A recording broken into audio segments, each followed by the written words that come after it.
My husband's midnight ritual. Strange mumbling wafted from the figure crouched by my feet. Suddenly completely alert and awake, I froze. The ice in my veins crept up my throat, stifling a scream. My eyes darted from the figure to where my husband should be. All I saw was our bedsheet. My gaze slid from the empty space by my side to the muttering figure. My blood warmed and my muscles relaxed. That figure was my husband. I opened my mouth to call out to him, but something stopped me. It was the discomforting way his head was tilted, or the odd slouch of his shoulders, maybe the bizarre incantation he was reciting, but I knew something wasn't right. A tense calmness settled over me. That's the way I get whenever I'm in real danger, like the time I was in a diving accident, or when I found myself on a highway with cars racing towards me. I stared at my husband as he chanted. He reached out a finger and wiped something on the bottom of my right foot. I had to clamp my whole body down to not react to the shock of the sudden cold, viscous liquid that he wiped on my foot. He was drawing something with it. I must have twitched a tiny bit because he looked up. My eyelids flew shut, and I prayed that he didn't see them close. Nothing happened for a few moments, and his chanting never stopped. Then I felt the same cold liquid on my left foot. I kept my expression blank, as if soundly asleep. I didn't dare open my eyes for a long time after. He must have chanted for another half an hour. The whole time, I kept absolutely still, except for a few slight shifts, which I thought would mimic the natural movements of sleep. I felt him settle down back by my side after the chanting stopped. I could see the light flare up on his phone screen through my eyelids, hear him tap on his phone, typing something. Then he was still, and after a while his snores started up. I didn't sleep a wink. By the time his alarm rang, my urge to pee was overwhelming. I pretended to stir at the sound of his alarm and forced a sleepy smile when he planted a kiss on my forehead. He took forever to get ready. I ached to move, to open my eyes, to see what the hell he had drawn on the soles of my feet. I needed to research the sounds of the chant that I had memorized, try to figure out what language that was and what he was saying. More than anything else, I really needed to pee. The moment his key turned in the lock, I sprang up from the bed. I made sure to still be quiet, though, in case he was listening at the door. I'm glad to say I made it to the loo. Next thing I did was to check the bottoms of my feet. I breathed a sigh of relief when I saw that he had not drawn pentagrams. He had drawn a spiral swoop with a slash through it. Some other details I couldn't make out. It clicked in my head then. The annoying dirt I'd washed off my feet the past few weeks. Every few days, I'd step into the shower and see puddles of rusty brown ooze from my feet into the water collected in the shower area. I'd rub my feet vigorously on the rough floor surface, but still have to scrub the remnant dirt away with my hands. I'd thought my shoes had stained my feet, but none of them bore the reddish-brown tint of the dirt on my feet. I thought I'd stepped on some nonsense while in the house, but wasn't able to locate it. Not that I tried that hard. Life is busy, and some dirt on my feet wasn't a priority. Now I knew what it was. It was this strange symbol, drawn in that brick red liquid. Icy pinpricks enveloped my back and neck. My husband had been doing that to me for the past few weeks. Sitting up at night, chanting, painting this odd stuff on my feet. It could be that he read up on some odd protection spell, perhaps. Wanted to keep me safe, but didn't want me to judge him for believing in such stuff. I nodded to myself, trying to force that belief into my core. But I knew it wasn't true. There was nothing benevolent about what I had witnessed. My gut knew it. I researched that damn symbol for a long time, but the closest I came to finding was something about a purification symbol. Even then, I wasn't sure it was the same symbol. Those on my feet were messily drawn in the dark. Maybe it didn't even resemble what my husband intended it to be. I planted a camera in my bedroom after that. I went straight to the shops, got the smallest, most subtle model I could find, and slipped it into my skincare shelf that faced the bed. I figured he wouldn't look in that mess of creams, sprays, and knickknacks. I know I could have simply asked him what was up, but I didn't. Couldn't. Something about bringing it up to him felt fundamentally wrong. Every instinct I had was to shove it under the carpet. Hide my knowledge. Pretend everything was fine. I think it's that he's been different lately. Not in ways that anyone else might have noticed, but I know this man inside out. He's an amazing, kind and funny man, warm, conscientious, and always willing to see the best in others. That type of man. I can't articulate just what it is that changed. He still treats me well, acts interested in our conversations, cuddles me to sleep and kisses me goodbye every morning, but there's something within him that's changed. When he smiles, laughs, and shows interest, there's something behind his eyes, like he's watching me, observing my reactions, taking notes, making plans. I can almost see the wheels turning in his head in every action he does with me. I know this could all be paranoia, but he also said something really odd. We haven't been intimate in a few weeks, and when I asked if things were fine, he said, and I quote, "Just want to keep you pure." I remember the exact words and the tone he said it in. Because all my flabbers were gasted. He had never in our years together said anything about purity. We both found it alarming and predatory whenever men comment on things like purity. So his words came completely out of left field.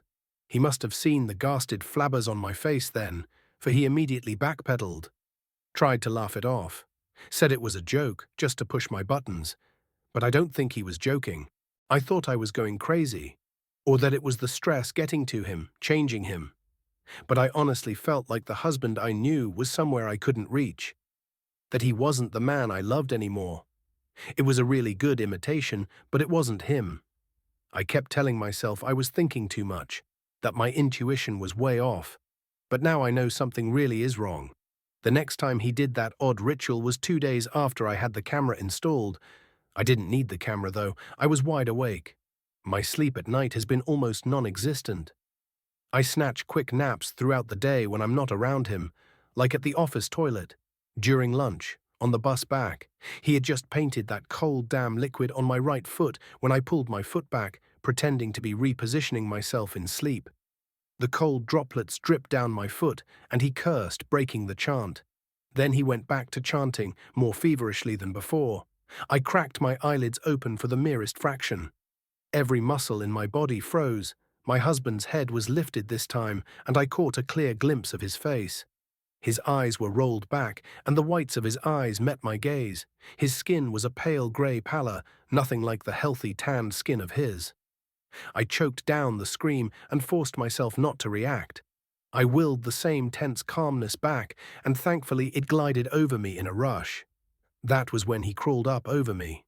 My eyes were shut, as naturally as I could make them. I made my muscles untense and counted down from 99 in my mind. That alone saved me from hitting out, from screaming my head off, from sprinting from the bed. I kept still as he crawled up until I could sense his breathing on my face.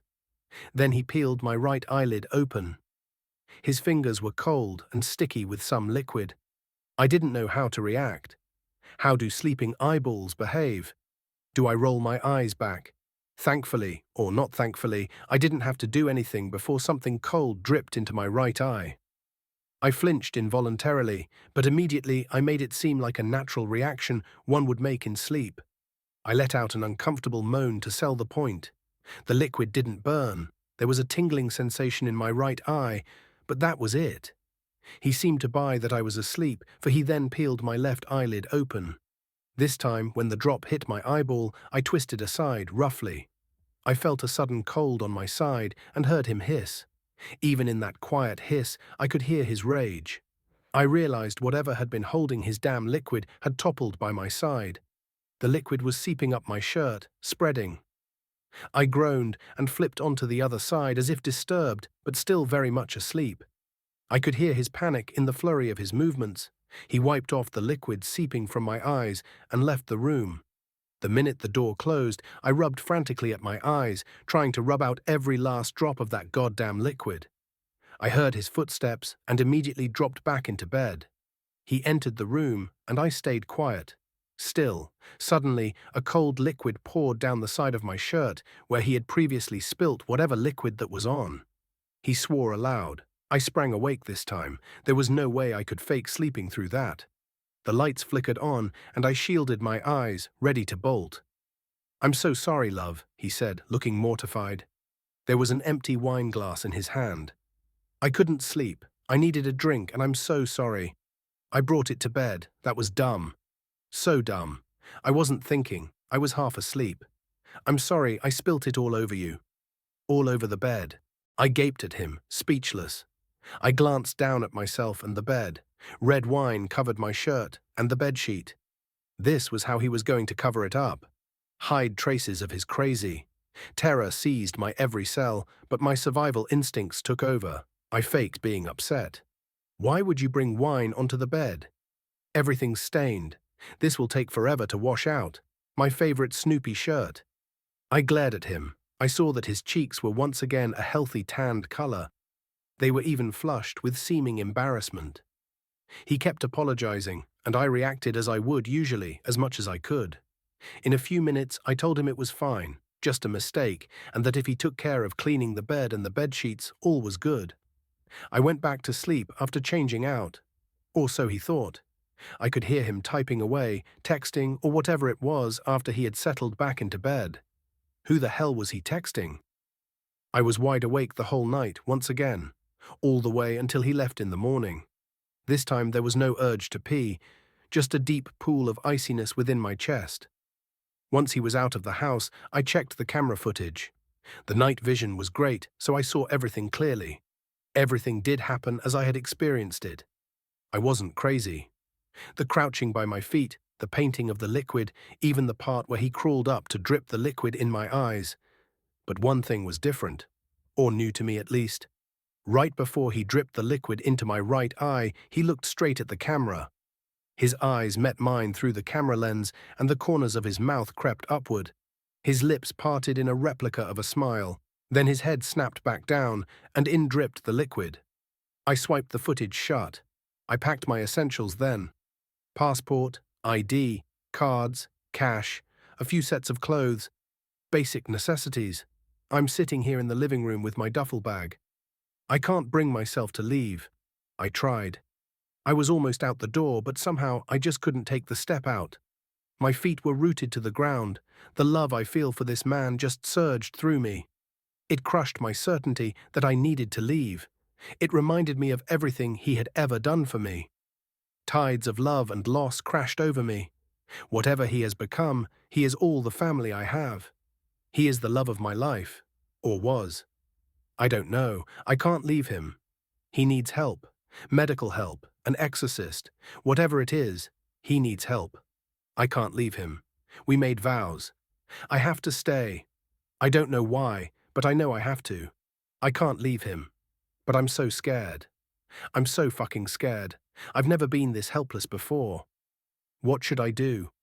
What can I do to bring back the man I knew, the man I love? What is he planning? This version of him, this strange person I no longer recognize, what does he want? Is it really something to do with purification? Purifying me? For what? If someone out there knows something, anything about what this could possibly be, if you have any ghost of a suggestion that could help, please tell me. Please. Because I really don't think I can leave. I let my son use the copier to print a picture of his face. I regret everything. I think we've all put our faces in copiers as kids. It was a fun thing to do, especially when we didn't have modern luxuries like iPads or YouTube. So yesterday afternoon, when my kid was bored as heck, I decided to give it a try with him. Yeah, it was a waste of ink. But honestly, it was worth it if it pried my kid away from Minecraft speedruns and Hot Wheels unboxing videos. I switched it to black and white ink only and started the fun. We copied his hands a few times. He laughed with glee. Do your face now, I told him. He scrunched his lips up like an exaggerated duck face and stuck his face against the glass. I lowered the lid on his head, which was very light. Close your eyes, the light's bright, I told him, as the band of white light began sliding across the glass, scanning his face. Then came the ch-ch of the page printing, but when he grabbed the page, my heart sank. In the picture, his eyes were open. He wasn't doing the duck face either. Did you open your eyes? I asked him. He shook his head. I stared down at the picture, his face pressed up against the glass, his cheeks and forehead pushed flat. In the high contrast, his medium brown eyes looked pure black. Again, again, Matthew chanted, lifting the lid and sticking his head in. I hesitated, then I lowered the lid and pressed copy. Ch-ch-ch. The paper came out inch by inch. I saw Matthew's ear, then his cheek, his eye, wide open, and then his mouth. His mouth stretched out into a gaping O, as if he was screaming. I grabbed Matthew and pulled him back. The lid clattered shut. "But it's not done," he protested. Ch-ch-ch. The rest of the page came out, although I could see the exact moment I'd pulled Matthew away. There was a line 3/4 of the way across his face, cutting off half his right eye and cheek, turning into a mess of warped grey lines. "Does this scare you?" I asked. "No. I think we should play with something else for a while," I said, "but I want to do this." I was finally able to pull him away from it and give him something else to do. But even after he was in bed that night, something disturbed me. While the copies were being made, I could see his face under the lid. The second time, I'd stared at his face the entire time to make sure he didn't open his eyes. He didn't. So why did the picture show his eyes open? I told my husband about the whole thing after Matthew was asleep. "Hey, I remember doing that when I was a kid," Peter laughed. "I remember doing my butt, too. I got in a lot of trouble for that. But I swear he didn't open his eyes. He probably did for just a second. But if he'd only opened his eyes for a second." The scanner moved linearly, printing as it copied. If he'd opened his eyes just for a second, I'd expect to see one eye open and one eye closed, or even just half an eye open. When I'd pulled his head away, the rest of his head didn't copy. I explained this all to him, but he was unperturbed. "Let me try it," he said. "What? Might just be a glitch or something." Peter walked over to the printer and turned it on, lifted the lid and stuck his face in. The scanner light hummed to life, sliding across the glass. Ch-ch-ch. The page began to print. And then it happened. I noticed the page first, my husband's eye on the page, wide with fear, the corner of his mouth twisting down, and then he was pulled into the printer. I don't know how else to describe it. It was like something under the glass next to the blinding strip of light grabbed him by the head and yanked him through. I heard glass shatter. It happened so fast, by the time I lunged for him, only his feet were poking out. Then the lid clattered shut, and he was gone. "Peter!" I screamed. "Peter!" Ch-ch-ch. The rest of the page printed out. Peter's face, his final image, printed on the page. The left side of this face, perfectly clear, eye wide, mouth open. Abject terror. The other side of his face, a twisted mess of warped lines fading into black.